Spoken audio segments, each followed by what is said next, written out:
महाराज जी, हम सभी की तरफ से आपको राधे राधे, जय श्री कृष्ण। जय श्री राधे राधे।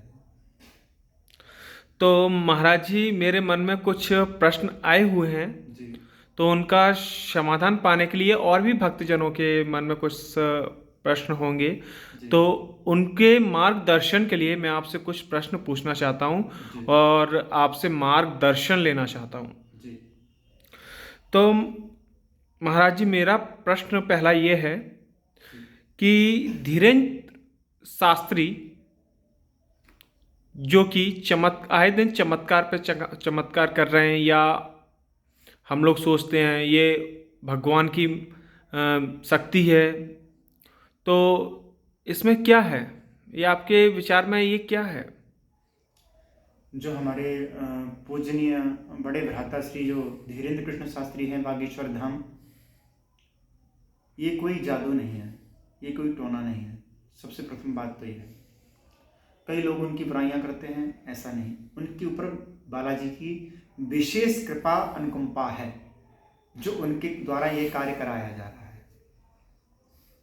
और हम सभी लोग, हम सभी देशवासी हैं, हम सभी को इस पर विश्वास भरोसा रखना चाहिए। जब हजारों लोगों की पीड़ा दूर हो रही है, हजारों लोगों के शरीर में जो रोग हैं वो नष्ट हो रहे हैं, तो जरूर ये सत्य घटना है और सत्य है।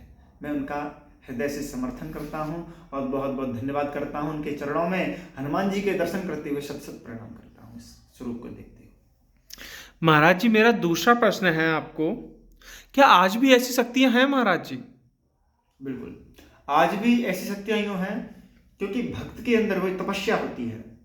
प्राप्त पुण्य कृतालुका निषत्वा सरस्वती समा शुचीनाम श्रीमताम गेहि युगवृष्ठो विजायते। अर्जुन ने भगवान से कहा, हे प्रभु, आपके मार्ग को चल करके कोई नष्ट भ्रष्ट तो नहीं हो जाता? तो ठाकुर जी कहते हैं, हमारे द्वारकाधीश कहते हैं, हे अर्जुन, नहीं कल्याण कृत कश्चित दुर्गतिम तद गच्छति।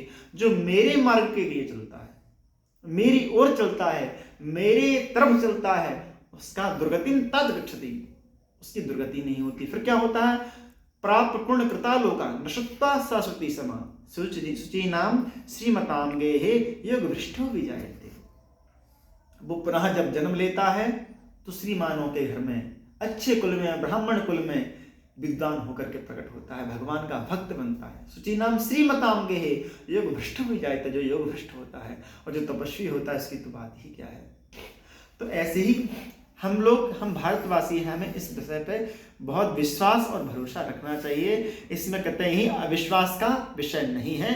राम अतर्क बुद्धि मनमानी, इसके ऊपर कोई तर्क नहीं है। जो राम के भक्तों के ऊपर जो तर्क करता है, कल्प कल्प भर एक नरका पर है जो दूसरे हैं श्रुति कर तर्का, वो एक एक कल्प तक एक एक नरक में पड़ते हैं।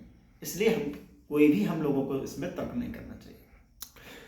तो महाराज जी, क्या हमें विश्वास करना चाहिए जो कि हमारे धीरेन्द्र शास्त्री जी हैं बागेश्वर धाम, उनके ऊपर हमें?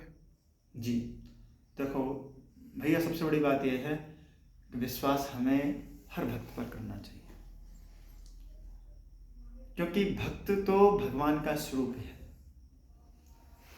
जो करंट को पकड़े हो ना, वो करंट वाले को अगर आप पकड़ लोगे तो आपको दुगना करंट लगेगा। ऐसे ही जो भगवान को पकड़े हुए हैं, उसके आप चरण शरण ग्रहण कर लोगे तो भगवान की प्राप्ति हो जाएगी। क्योंकि छोटा बनने से ठाकुर जी मिलते हैं, बड़ा बनने से नहीं। किसी संत ने कहा है कि राई के बीसों हिस्सा, अरे ताप निपाछे बीस, ताते नन्हे भय रहो, तब मिले हैं जगदीश। एक राई के 20 हिस्से कर दो, और जो 20वां हो, तापन पाछे 20, उसमें से फिर 20 कर दो, ताते नन्हे भय रहो, उससे भी छोटे हो जाओ, तब मिले हैं जगदीश। तृणादपि सुनीचे न, भगवान तब मिलते हैं। इसलिए इस पर कतई ही अविश्वास का विषय है ही नहीं। भक्तों पर, भगवान पर और संतों पर तो विश्वास किया ही जाता है। ये देश संतों का देश है। अच्छा, तो महात्मा जी, हमारा एक आपसे चौथा प्रश्न है महाराज जी। जी क्या ये टिप्पणी हो रही है बागेश्वर धाम जी महाराज के ऊपर धीरेन्द्र कृष्ण शास्त्री के ऊपर, जी महाराज जी के ऊपर जो टिप्पणी हो रही हैं, तो उनके लिए आप क्या कहना चाहेंगे? मैं सभी देशवासियों को एक ही संदेश देना चाहूँगा, जैसे कि हमारे कालीपुत्र कालीचरण जी महाराज थे, हमारे धीरेन्द्र कृष्ण शास्त्री जी हैं, हमारे देवकीनंदन जी महाराज हैं। ये धर्म के ऊपर जो बोलते हैं अटूट बोलते हैं, और मेरा कलेजा ढाल हो जाता है जब ये लोग बोलते हैं। मैं सुनता हूँ इन लोगों को। हमारे देश के, हमारे भारत के, हमारी भारत माँ के पुत्र हैं, वो लाल हैं जो अपनी गद्दी से अपने भारत के विषय में बोलने की क्षमता रखते हैं, और ऐसे लोगों की धर्म के ऊपर धर्म से खिलवाड़ करने की लोगों की आदत हो गई है। ऐसे लोगों पर कीचड़ उछालने की लोगों की आदत हो गई है। लेकिन क्या सूरज के ऊपर आप अगर कीचड़ उछालोगे तो क्या सूरज तक पहुंच सकेगा? ऐसे ही ये लोग भगवान के भक्त हैं, इन पर अगर आप कीचड़ उछालेंगे तो कीचड़ इन तक नहीं पहुंचेगा, ये तो आपके मुंह पर ही आकर के गिरेगा। इसलिए जो लोग इन पर टिप्पणियां करते हैं, जो लोग बुराइयां करते हैं कि बागेश्वर धाम ढोंग फैला रहे हैं, पाखंड फैला रहे हैं, लोगों को पागल बना रहे हैं, वो लोग खुद पागल हैं। खुद लोगों आस्था से हटाना चाहते हैं, वो खुद वो लोग नास्तिक हैं। इसलिए ऐसे लोगों पर हम भारतवासियों के, हम भगवत भक्तों को कतई विश्वास नहीं करना चाहिए और अपने सतमार्ग पर ही चलना चाहिए, क्योंकि एक कदम अपनी प्यारी संस्कृति के और सतमार्ग ही सबसे बड़ी तपस्या है। महाराज जी, आपसे मेरा अंतिम प्रश्न है। हम सभी भक्तों को आप अपने शब्दों में कुछ सद्मार्ग बताएं, जिससे हम भक्तों का कल्याण हो और जीवन सुखमय हो। सभी लोगों को, मैं अपने देशवासियों को, अपने भगवत भक्तों को,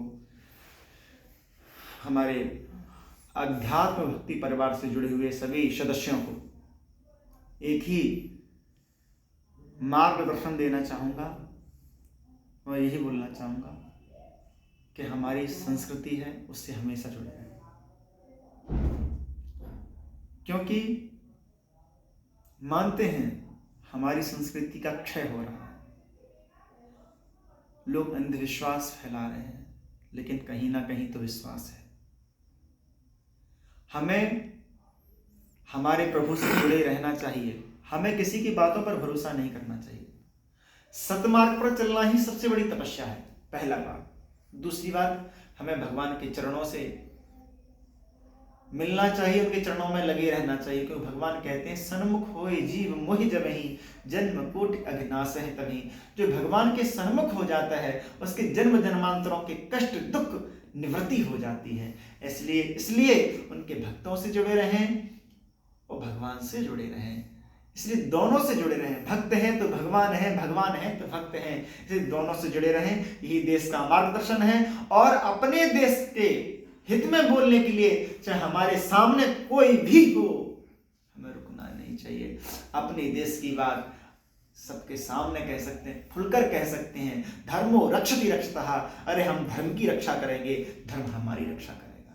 इसलिए हम सनातनी हैं। एक बार बोलो जय जय श्री राम। जय जय श्री राम। तो बस हम सनातनी हैं, इसलिए सनातन से जुड़े रहें, अध्यात्म भक्ति परिवार से जुड़े रहें, और आप प्रभु की सेवा करते रहें, ठाकुर जी से जुड़े रहें, और हमेशा अहर्निश ठाकुर जी के गुणानुवाद गाएं, ठाकुर जी की कथाएं सुने।